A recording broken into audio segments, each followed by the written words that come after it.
Hey guys, welcome back to our channel How to Guide. In this video, I'm going to show you guys how you can use my AI on Snapchat to generate anything. So let's just get started. I'll be guiding you with very much easy steps. So just follow me guys. Now let's just get started.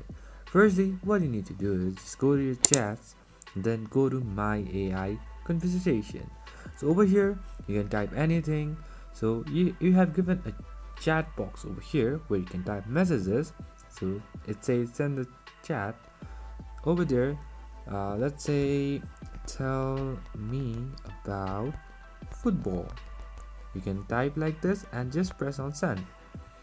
Now it will generate anything that you have asked for. So it generates like football is dash guys. So that's how you do it guys. So thank you for watching our video guys. I hope this video is helpful for you guys. So if you like our video, please leave a like and do not forget to subscribe our channel.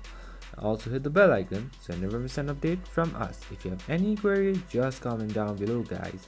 I'll see you guys again in our next video. Till then, stay safe guys. Thank you for watching.